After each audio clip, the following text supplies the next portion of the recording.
What is a normal distribution?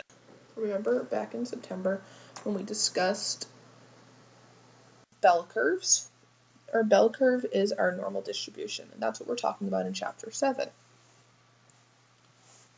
And I'm at about 10 seconds behind on the video, so I'm going to pause the video until I get to 28 seconds in my voice.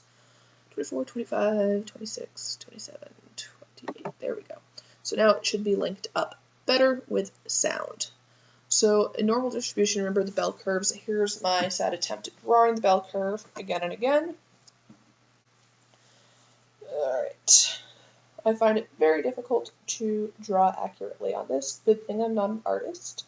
Maybe Kinsley, you can draw for me. So here's my next attempt at trying to get my bell curve to look pretty symmetrical. Remembering that we want it to be exactly symmetrical on both sides of the center. And being able to draw a straight line for a center would be helpful. And this does not have any tools like paint where I can just snap and draw a straight line. It all has to be done by hand. So continuing on, the center line, remember, is our mean, our median, and our mode for normal distribution. They all line up exactly in the middle, and that's how we know it's normally distributed.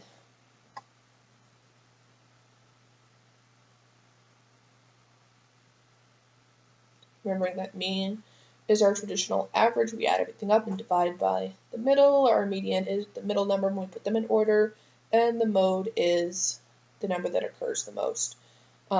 Normal distributions are going to be unimodal, meaning that there's not more than one mode. It's not bimodal.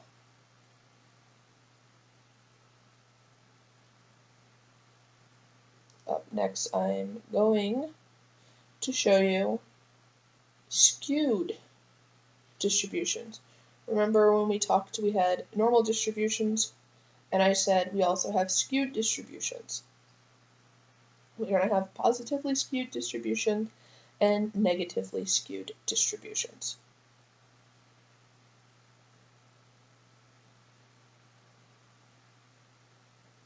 If I knew how to edit the video, I would take out all of this writing because it takes forever to write it all out, and I talk a lot faster than I write, or I should have written and talked at the same time instead of trying to record. I think this is my 5th time going through the entire thing. Hopefully it'll record this time. It tends to like to record when I test it, but not when I go through the entire thing. And here's my inability to spell, guys.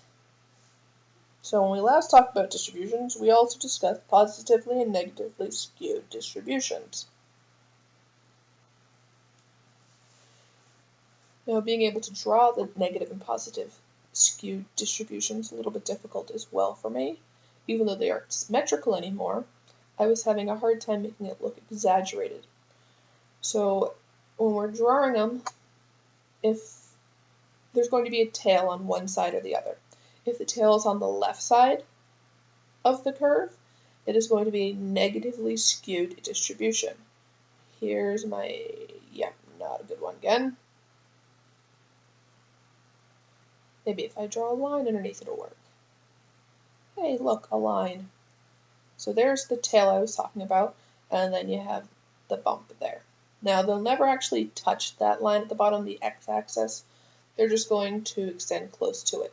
This is our negatively skewed distribution, tail to the left. On our positively skewed distribution, our tail will be to the right.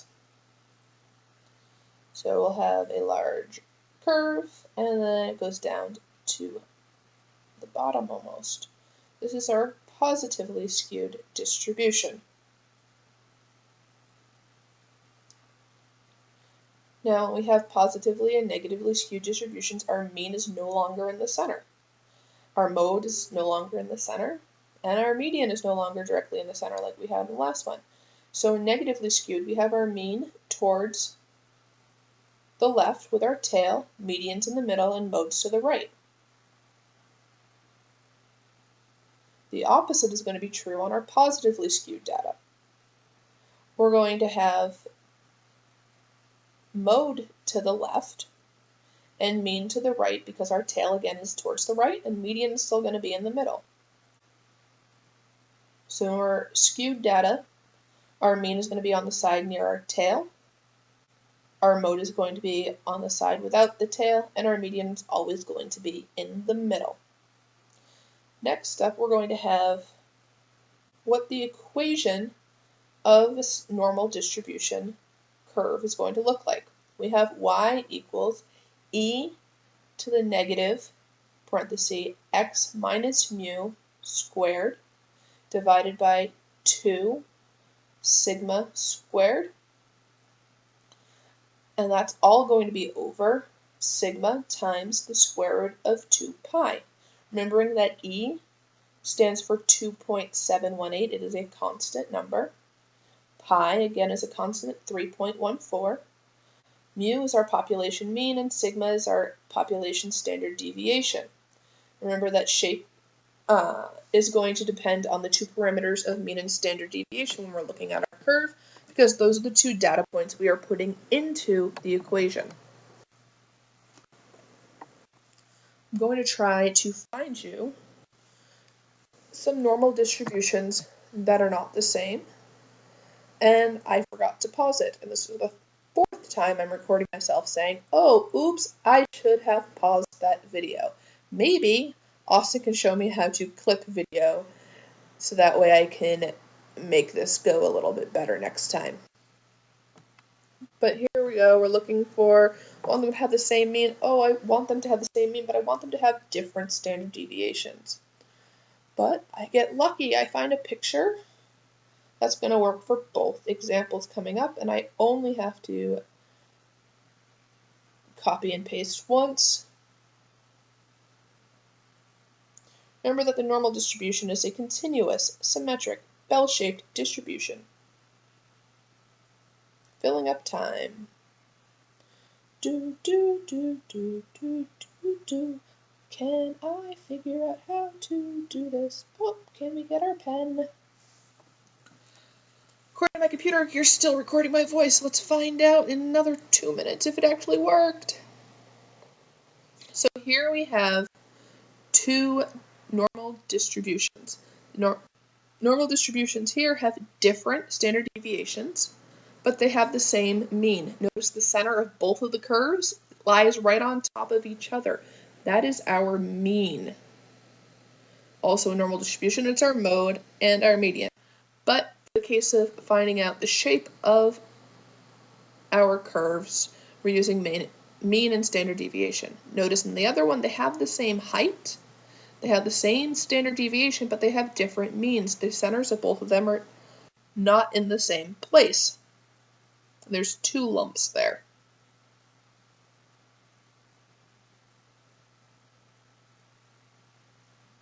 And that's all. Maybe. No, there's more. There we go. So here we have the normal distribution, and you can see in the normal distribution, the whole thing adds up to 100%, or 1, if we're talking about probability. We have under the first standard deviation, which is the dark blue area. The area that is dark blue is 68% of the data. We talked about this earlier, so I understand if you already have it in your notes. Then we also have two standard deviations. That is the dark blue area and the orange area. Notice that that is two standard deviations away from the mean in either direction.